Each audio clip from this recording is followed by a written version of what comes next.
Tonight, we're very happy to host, as part of our Inside the Operating Room series, Dr. Mario Leyba, who is a great surgical colleague, a friend, an all-around good guy. He is the Chief of Surgery at Lovelace Women's Hospital.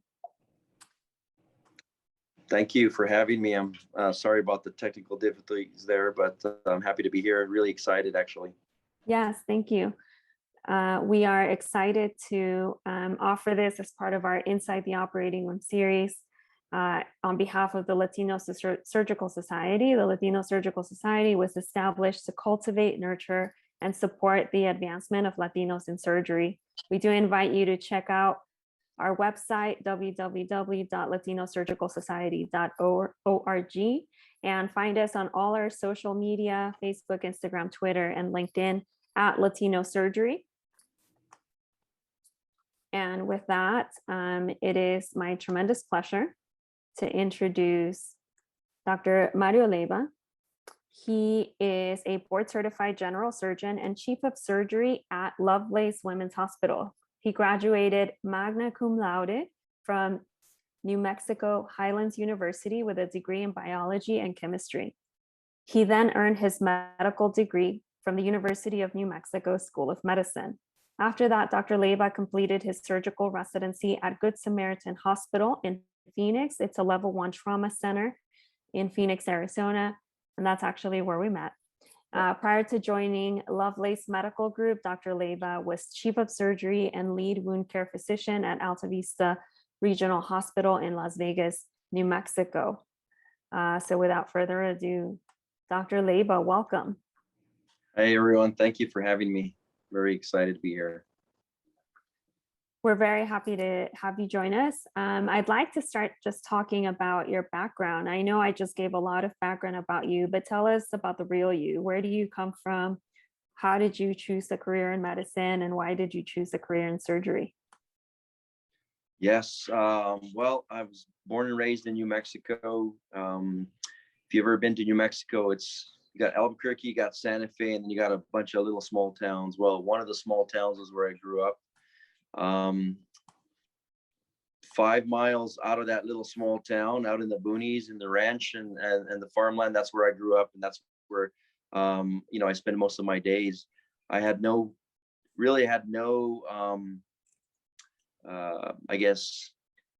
introduction to medicine other than just my mom and my grandmother would go and we'd pick yerbas, right? We'd pick some herbs, and we'd some remedies around the house, and that's where I got my first introduction to the medicine that I knew.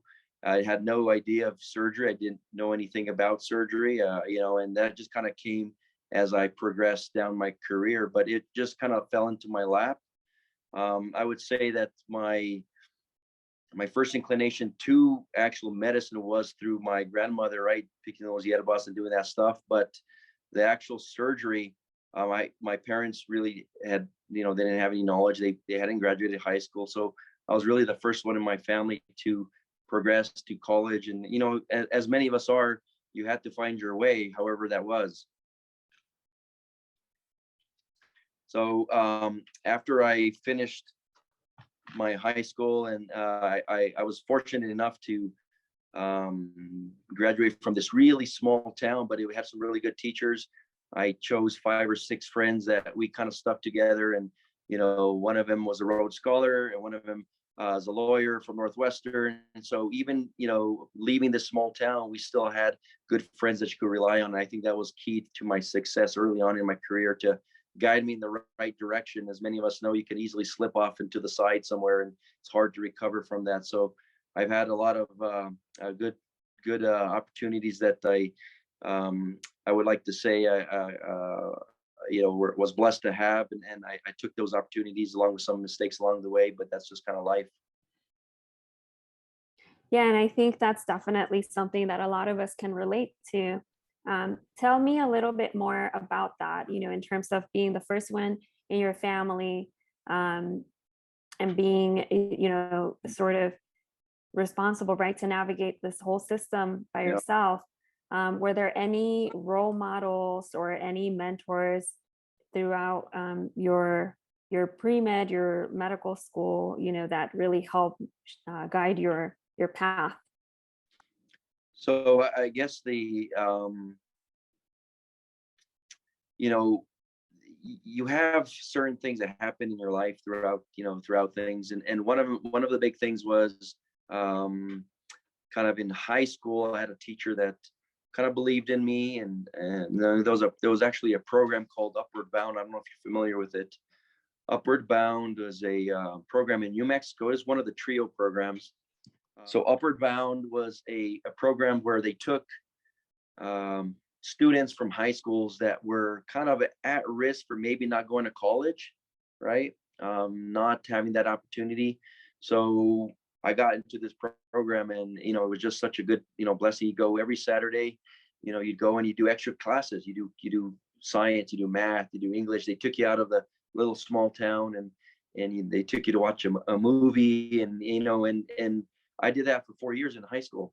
I actually was the outstanding student 2 of those 4 years. So that actually was like the spark, right? So with that, I got to go to DC. I got to go to some leadership conferences, and before you know it, you're on the right path. So I think one of the big things I did was someone selected me for this program, and and that's where I got the passion. I got a scholarship to go to university. I got a free, full paid scholarship, which was really huge. And I got to work with the Upward Bound as a tutor to help students as well. So that kind of guided me to that point. And then again, I found some classmates in college that kind of similar background. I don't know if you guys ever been in New Mexico, but northern New Mexico, it's kind of got these little isolated small towns. They all speak their own dialect of Spanish, and everyone's related to everyone. So I kind of tagged along with some friends, and we're still friends to this day. And one of them's a family practice doctor, one of them's another family practice doctor, and one of them's a surgeon. So we tagged along, and we went on the course together, and I think that's where we got the help to get us where we were through college. In college, I wanted to go to medical school. So again, we this was back in the days when we didn't even know what an MCAT was. There wasn't a lot of guidance like there is today, at least from what I see. And I started shadowing a general surgeon in this little town, and that kind of sparked interest to do more and more things. From there, I started doing stuff in the summer. I went to Yale, and I did a couple of pre-med programs there. And then I went to NIH, and I did a year of research. And you could see that just stuff started opening along the way. Not that I had planned it, but it just happened. And those are the choices that you got lucky, and they gave you that opportunity, and you took it. Yeah, and I think that's a tremendous, path. I definitely, I think it resonates with me, the notion of having to sort of navigate a system and being open to opportunities, just like you've sort of described. I'm intrigued that you mentioned you spent a year of research at the NIH. Yeah. Tell me now that now that you're in your practice, what do you make? I think this is a really important question, right? As students at all levels, pre-med, the college, the medical students often ask, well, why do I have to do research if I don't want to be a clinical investigator? What would you say has been a way in which you have found that those research skills helpful now that you're in your clinical practice? And correct me if I'm wrong, but the majority of your practice is clinical, and you're not involved in like research, correct? So a couple parts of that question. For the first part was, when you try to get, I always say the hardest part about medical school is getting in, right? Once you get in, you're just as smart as everybody else. You're just as good, and you're just as capable, and they're not gonna let you go. So that's the hardest part. And I don't envy those medical students or the medical school admissions committee that have to decide between this person and that person and that grade. whatever the cause was, I got in. But the research for me was I wanted to make my application as best as possible, right? And there was that period between graduating college and the next year to start medical school, and I wasn't sure if I was going to get in. So I ended up getting in, and I actually ended up leaving the research a couple months early, to the dismay of my investigators, because I had to start med school, but that's what I wanted to do. At the NIH, I don't know if you've ever been there, but I did research in college at this local university, and it was really good. In fact, I'm still friends with these guys today, but we had a budget, right? You had like, $2,000, and this is what you did. So you're really careful. I showed up to the Heart and Blood Institute with Dr. Michael Bevan to do some research on mast cells. And I entered that program actually through a medical minority opportunity that another of my friends was in. He was trying to get into medical school as well, and so I kind of followed that track. And the first day I show up, they give me a credit card, and they're like, "Go get whatever you want from the lab or from the bookstore and from the lab store." And I go down there, and it's like they like computers, and you can get anything. So they had so much money. So I went from nothing to having so much, opportunity and money there. And what that taught me was, if you want a career in research, that takes a special person, right? It takes that special person to do that. And I quickly found that I liked research, but I didn't want to be there's a lot of stuff that goes into it. Like our research got published, and it was with one Western blot, and I did that Western blot, and there was just one piece of the mast cell cascade, and all that work, and it was just that, and I was like, well, God bless those people that want to do that. I wanted to do more of the medicine, but I still have in the back of my head, I still have those ideas. I'm like, well, what if we'd have done this, and what if we'd have done that, and I always had this notion that I wanted to try a bunch of these remedios, these herbs, and see how they affected like asthma, because when you grow up, you around that stuff, they say, well, take this and take that, it help your asthma. But I always wanted to know, well, maybe there's something to that, and maybe there's something that could have came from that. But I left that back there, and right now I don't do any of that type of research. I have been involved in some hernia studies, so it's more of that research, and some intuitive studies that in the last couple of years I've become part of, and starting to work on that. But it definitely takes a lot to do that, in a dedicated person, and so I applaud those that do that. Well, I'm happy to say that we've moved much beyond single Western blots. As you know, the technology has evolved tremendously. But I think you probably describe the pain of a lot of basic science researchers right now. And, it's impressive because you were able to get that published, where I know a lot of folks who put a lot of work into their research, and they're not all able to publish. Let's tap into, you mentioned that you've been doing some work with intuitive. I do want to just say we have no disclosures on my end in terms of any conflicts of interest. I do acknowledge that that's a brand name. At this time, I have no disclosures to make, and Mario will ask that you do the same. But I know that you're a high volume, minimally invasive, and specifically a very agile surgeon on the robotic system. Tell us how you got into that, and a little bit about your practice. Yes, so it's kind of funny, because when I interviewed in I don't know if you remember Dr. Ferrara at I was one of his first residents, because before that it was Dr. Stone. And during my interview process, I was telling him, well, he's like, these questions, how did you get into medicine? Well, that happened, this happened. He's like, you're like Forrest Gump, stuff just happened to you. and I was like, yeah, stuff just kind of happens. I just in the right spot at the right time. So what happened was, after I finished residency, my wife and I kind of moved back home. We wanted to get my feet wet, and I wanted to get some loans paid off, and it just felt right to be back by family and so forth. So I moved to Las Vegas. It's not the Las Vegas you think about, but it's the original, and probably with more sin. It's got it's kind of an old school a town in New Mexico, and I was there for 3 years, and I actually liked it. But what I found was my skills started to stagnate. I was doing choles and appies, and I forgot how to do thyroids, and I forgot how to do colons and minimally invasive stuff, because those weren't coming to me. We just didn't have the technology there. And it just so happened that I got a call from the women's hospital that I work at now regarding the opportunity to move to Albuquerque and join the system there, to kind of mostly back up the gynecologists, because they would, sometimes they get into trouble and they needed a general surgeon, but mostly to start a robotics program. And I was like, full disclosure, I know nothing about robotics.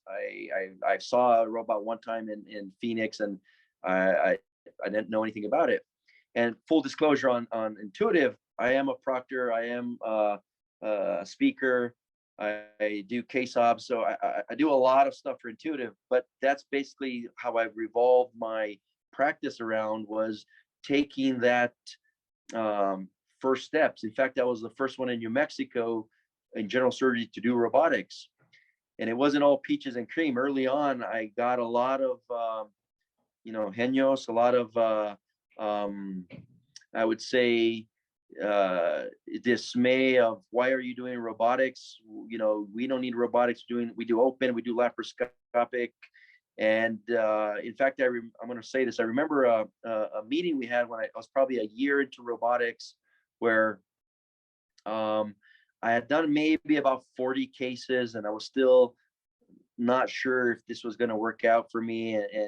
And we still had one of the older systems, and we were in a citywide meeting, and the moderator brought up the concept of, do we think we need robotics? And there was probably about 20 people in that room, and everybody bashed it. Everybody bashed it. I was the last one, and because they knew I was the only one doing it.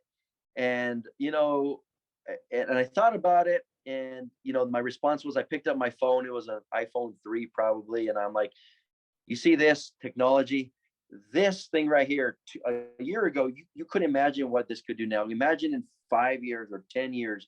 I think technology is going to just be the way, and I stuck to it. I stuck through it. And fast forward to 2021, I've proctored over probably 75% of people in that room. We have become a leader in robotics in New Mexico and in the region. And so completely, you took something, you stuck with it, and it blossomed into what I have today. And I'm very thankful for that opportunity that I had then. That's really amazing. And I think, it's a testament to our commitment to lifelong learning, and really understanding that our field will be always evolving, and that we should really, in the patient's interest, be looking to continue to develop new skills, a better way of doing things. Tell us what you think are the greatest benefits from doing robotic surgery. Yeah. Well, geez, so just since I've done it, right? So I started in 2012, and I've done about almost 3,000 cases now. The technology has changed from the first robot to the second robot, but even then, when I first looked into the console, right, it was you're used to laparoscopic surgery, so you have a two-dimensional view, right? So you're seeing the TV. Sometimes you can't tell if that suture is in the front or in the back, but once you put your head into the console of the robot, you got this three-dimensional view. So now you got depth perception, right? You have a really high definition camera, so you can zoom in as far as you want. You have the ability of 4 arms. So one arm can hold while you work with these 2 other arms. You can switch back and forth. There's no longer the need to have an assistant with that shaky camera, or blame anyone. It's all you. So the high definition, the 3-dimension, the increasing technology, the instrumentation that you have, the stapler, the vessel sealer, the scissors. I mean, you just have armamentarium at your disposal, and you just, instead of thinking 2-dimensionally laparoscopically, you start thinking 3-dimensionally robotically, And the way I did a laparoscopic cholecystectomy back in residency, I do it no way in that now, because I have the opportunity to push this or touch that or retract this. So I just think it gives the opportunity to take whatever skills you have as a laparoscopic or minimally invasive surgeon and enhance it to the point where you're no longer hurting your wrist, your neck, your back, and you can just focus on the surgery. So I think those are the best things that I think robot gives me. And I think surgeon ergonomics are definitely an overlooked part in a lot of training programs. And it's definitely something that I think about a lot as an earlier career physician in maintaining the longevity of my career. You know, certainly I want to practice as long as I can. And so I do think now that I also use the robot, although I'm nowhere near 3,000 cases. I do definitely sometimes feel like I'm cheating almost, because it just changes. You know, I really do feel like it can dramatically change certain procedures from a laparoscopic to a robotic assisted approach. So all of your words are resonating with me. Tell me a little bit about your ventures outside of clinical medicine, outside of surgical practice. I know that you have many interests. All of that stems from my childhood. So, you know, when you grow up out in the boonies, out in the what I call the ranch, you know, you gotta entertain yourself. You know, you don't get to go. You know, I never got to really go to the city much and so forth. So it was always okay. I'm gonna make my own bow. I'm gonna make my own bow and arrow. I'm gonna make you know, we're going to do this. I used to do lots of different things. So I think that stemmed my entrepreneurial nature in me since I was early. And, you know, in fact, I think that's one of my best abilities. It's kind of like a MacGyver. Like something breaks, I'm like, look around. I'm like, let's use that. Let's use this. And kind of like the Avengers where the little rabbit says, we need his eye. We need that thing. I kind of have that ability. So, I've always, in fact, if you look at my phone, I have a list, literally a list of probably 50 ideas that I have, ranging from medicine to outside of medicine to how to make a suture holder better. And some of the ideas I've kind of pursued, and some of them I'm still on the back burner. But so that's kind of the personality I have. And I'm always talking about, you know, how to make things better and so forth. So one of the ventures I have is this app called Surge On. And many of you guys are on Facebook. And I think, you know, there's a lot of good groups on Facebook about, you know, let's say it's a Facebook group just for dog lovers, or just for surgeon endocrinologists, or just for hiatal hernia surgeons. There's so many out there. And they're all siloed, right? They're all saying the same thing. They're all doing a lot of good work, but maybe there's 50 here and 100 here and 10 here. And so the idea I had a while back was we really need a space that was made for surgeons, not necessarily by Facebook to accommodate the 7-year-old, you know, showing toy openings, and the 90-year-old, you know, or the 50. So it would just for surgeons. So basically it's a social media app just for surgeons of all specialties, right? So it's just for us. It was designed by us. So that's been my passion for the last 3 years. And we actually just launched it recently, and it's going to have a lot of cool capabilities. And I mean, I don't want to, you know, promote that on this, just, you know, and that's one of them, right? But I'd encourage you to go check it out. And if you have any questions, you can let me know. But it's really just going to be a place where we don't have to worry who's on the other side, right? Is Facebook user 22 really a surgeon, or are they the neighbor down the street, right? Or you know, so it's going to be HIPAA protected. It's got a lot of capabilities. That's one of the ventures. The other venture I have is I'm working with I'm a CMO of a company called Goldfinch, and what they're doing is they are trying to standardize basically surgery recovery. So right now, what happens in medicine is we see the patient in surgery, right? In clinic, we do the surgery, And then we kind of forget about it until they come back to see us in clinic, and we hope that they're going to do well. And if they have problems, they go to the ER.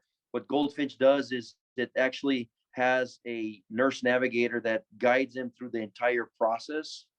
And they have ability for patients to ask questions and call, and just have someone there that maybe can guide him through that process, and also as an advocate for them to utilize minimally invasive surgeons or ERAS enhanced surgeons, or just give general information. So the insurance companies have really liked this, as have the employers, because what we do is we guarantee a return to work faster, because we try to get him through it. Instead of getting that open colon, they get a minimally invasive colon, so they go home in 2 days and they recover faster. So that's one of the ventures that we're doing, and it's actually rapidly grown over the last year. And oddly enough, I got this gig by doing a proctoring out in Iowa. Like I tell you, the Forrest Gump thing, I was in Iowa with the rep that was there. We're talking about ideas, and I had an idea, he had an idea, and then he ended up leaving the Intuitive and starting up this company, pulled me in as the CMO, and we've just kind of, that's how that progressed. Other things like I'm working with I guess an engineer, a biomedical engineer who works with NASA and the Navy and the Army to develop certain things. What we tried doing last year is we tried to do a portable event, and we actually made a portable event under $300, and that was going to be for emergency use, and we proposed that to the Army. It didn't get selected, but stuff like that is what I'm doing on the side with him. I also do some medical legal work in terms of doctor to defend the doctors here in New Mexico. So I have a little bit of everything, and sometimes I run out of time, but that's kind of the endeavors I do outside of medicine. And I know that outside of a basic surgical practice, outside all of your business ventures, you also have a really beautiful family. So how are you the man who has it all? Yeah, so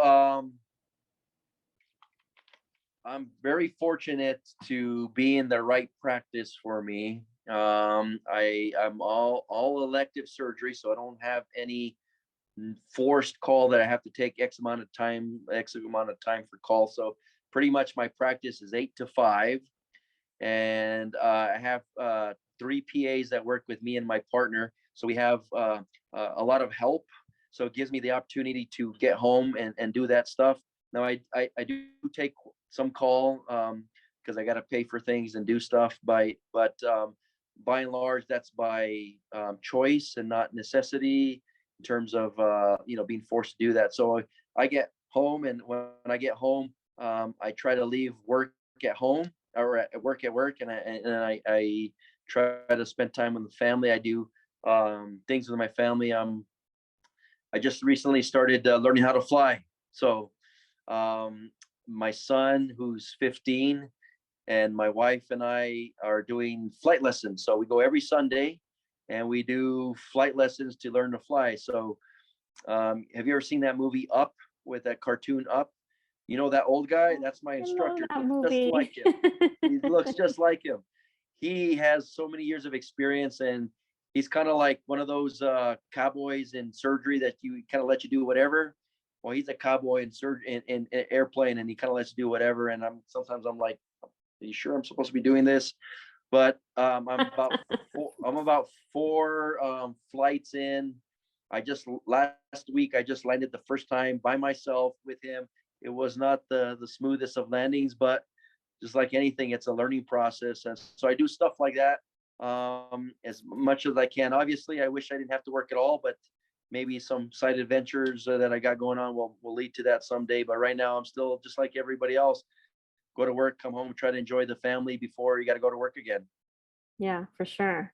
I really admire that broad set of interests. And also, I think it's important, one of the things that you mentioned is being able to set up your position and choosing a work environment that's going to allow you to enjoy all of the things in life. And I think that that's a message that sometimes get lost for our upcoming generations of students who mostly only hear that, that surgery is tough. I know a lot of, particularly the women who are interested often get discouraged because, certainly they still hear that surgery is incompatible with having a family. So I really do admire that. And I know that you definitely enjoy all that time with your beautiful family. If you could tell yourself, if you could give yourself advice, a younger Dr. Mario Leyba, or Mario Leyba, soon to be doctor, what would you have told yourself? So a couple of things, as you get older, you realize, the things that are important are your family, right? And your career, but you also can't. So a great analogy that I had was that someone told me once, I can't remember where I heard it, was you're juggling life. Okay. You got 4 or 5 balls in your hands. Some of the balls are made out of rubber, right? Those ones, like your job, you drop that, will bounce right back up. And some of the balls are made out of glass. You drop that, it breaks. So you can't, like your family, right? Your health. So what I would say to myself is, just like the seasons of the year, each season has its purpose, but you have to make sure that you know that you still have a family at home, and you have to make sure that if you're going to commit to being surgery, you have to be a surgeon and be available to your patients. So how are you going to do that? So the advice I give myself back then is, spend a little bit more time with your family as much as you can, right? And also maybe, don't sweat the small stuff as much. Sometimes we sweat the small stuff, like, whatever that is, I can't give an example right now, but things work themselves That's out. what happens when you don't sweat the small stuff. You forget what the small stuff is. Yeah, exactly. And also I would say, be true to yourself. If you come from this side of town or that side of town, that's who you are. Just, you can't, don't mimic someone else that's not you. Mimic, do what's for you and for your family and so forth. And then also, I think I would have invested in the stock market early on. That's been my other advice. I had an opportunity when I was growing up where I worked all summer long with a retired stockbroker who wanted me to do, like, help him build fences and chop wood and stuff like that. And at the end of the summer, I think I got $500, and he's like, "Okay, I'll give you $500 now, and you can take it in cash and you leave, or I'll give you $1,000, but you have to invest it in the stock market." And this was in 1990 something. And I took the 500 in cash, and I didn't take the money, and I didn't learn about stocks. And now I'm trying to catch up down the way. So that's what I would have done. Fair. I love it. You're touching on all of the points that are not usually a part of all of our medical and surgical discussions. Now we do have a couple of questions from the audience, and so I'm gonna read this out for you. Okay. What advice can you give to someone who encounters other subspecialties who say, don't go into general surgery because you're going to be miserable? And that tends to be discouraging to folks who are really just trying to navigate their own path. Yeah, I mean, I love my job. You have to find the right thing. I think this is my advice: is if you like surgery and you want to be a general surgeon, be a general surgeon. Because look at this, there's a shortage of general surgeons, number one. You can do whatever you want. You can actually, if you want to do general surgery and then you want to do a fellowship, or you want to go to cardiothoracic surgery or urology or whatever it is, you have options to go to that, plastic surgery, whatever it is. And also, there will always be a need for a general surgeon in a hospital. You cannot run a hospital without a general surgeon.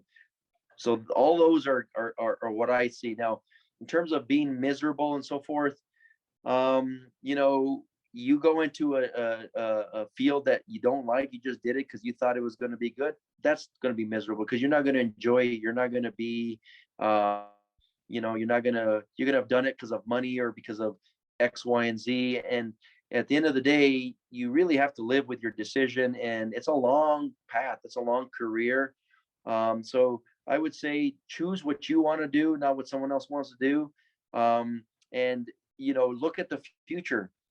There are certain specialties that I would say now I would probably, if I was going to go into something other than surgery, I might avoid certain things where potentially, you know, and I don't want to sound this in a bad way, but maybe there's fields such as anesthesia where CRNAs are starting to be the more of the norm, and the doctors, the MDs or DOs are not, you know, are not being as hired as often, or other things. I can tell you this, or as of now, there's no other you know, mid-levels or anything that are taking general surgery jobs, right? It's hard enough to, as it is. So do what you like, and if you like general surgery, do it. I have the full, you know, belief that you would be happy in doing it.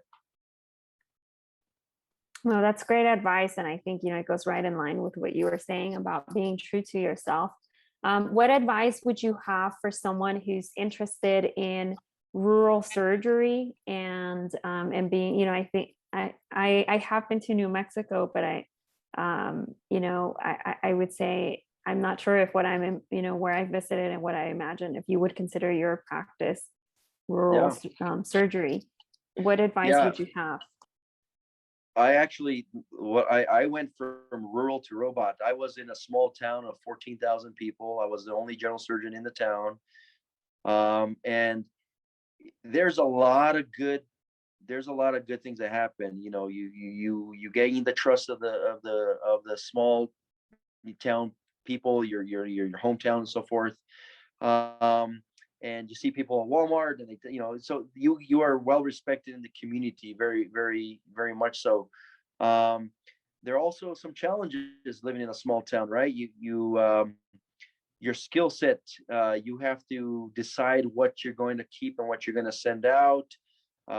So you have to, you know, are you going to be doing a robotic surgery in a small town? Probably not. You're not going to have a robot. You're going to be doing open. You're going to be laparoscopy. You're going to be doing a little bit of trauma, whatever comes in, right? So in those same small towns, you're the hero 99% of the time, and something happens, you could be the zero, right? So there's not much room for there. But most people in these small towns are going to appreciate you because, you know, they trust you. They you know, you've operated on their mom, their dad, their sister, their cousins, their friends, and there's a lot of rewarding. I really liked in this place I was in a small town, and that's another story of why I left. But you have to decide if your family is going to be good there, right? What are the schools are there? What you know, the whole picture, not just what about me, but what about for my kids? Is there good schools? Is there good opportunity? Is there going to be a long-term gig? There's a lot of things to consider, but I, having operated in a small town, I say I actually really liked it. It just needed a little something more to keep my career going in the trajectory I wanted to go. How would you say your training prepared you for your time in rural America? I was very well prepared at Good Sam. You know, they have a really good residency and so forth. But the best part about, you know, going into a small town is you have options. Okay, if you want to take care of something, you take care of it. And if you think it's more complex, there's always a bigger town. Okay, it's so funny because when I was working in this small town, everyone from that small town wanted to go to the next bigger town because they thought it was better, and the people from that town wanted to go to the next bigger town. And it's so funny now, I'm actually at the end of, I started at a small town at the end, so people were like, oh, I don't want to go to work in Las Vegas because of the surgeons there. I'm like, I was there, it's the same thing, you know. It's so you just have to prepare yourself mentally, skill wise. You can, if you have the ability to join a practice that has a mentor for you, would be good. one of the things that happened to me was I joined the practice and I had no mentor. So that's the hardest part, is leaving residency, is making those decisions, those crucial decisions, the right or wrongs, but never in doubt decisions by yourself, and not having someone that has a little bit of gray hair or has a little bit more experience. So if you have that opportunity, join a practice that has that, so you can gain the maximum amount of transition between residency and your practice. I think would be very helpful. Yeah, that's great advice. So I do thank you for all of the insight that you've provided. I do have a few questions. We like to call this our rapid fire questions. And so you're supposed to answer these with sort of the very first thing that comes to mind. What's your least favorite word? Work. What sound or noise do you love? Peace and quiet. No sound. Chirping of the crickets at night. Okay. What is one of your distinctive preferences in the operating room? I play music that I like. Which is? Well, that could be from rap to country to classical to whatever. I just have a gamut of, I just change it up. Jamaican. I focus better when I'm listening to music. Fair. What activity energizes you? Sleep. What's your favorite thing about the operating room? The ability to help someone that you have the skill set to take care of them, and they come back and thank you. What's your least favorite thing about the operating room? Scrotal hernias. Is there one habit or thing that you do every day? Good or bad? Either.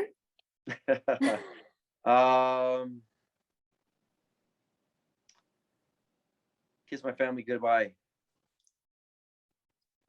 If you, what profession other than being a surgeon would you like to attempt? This is a little unfair because we already know you're attempting many. Yeah. I at one point I had fantasies of being a jet pilot, you know, like we all do when we watch Top Gun and stuff. Well, I guess you're living the dream now. You're starting. I guess so, yeah. What profession would you not like to do?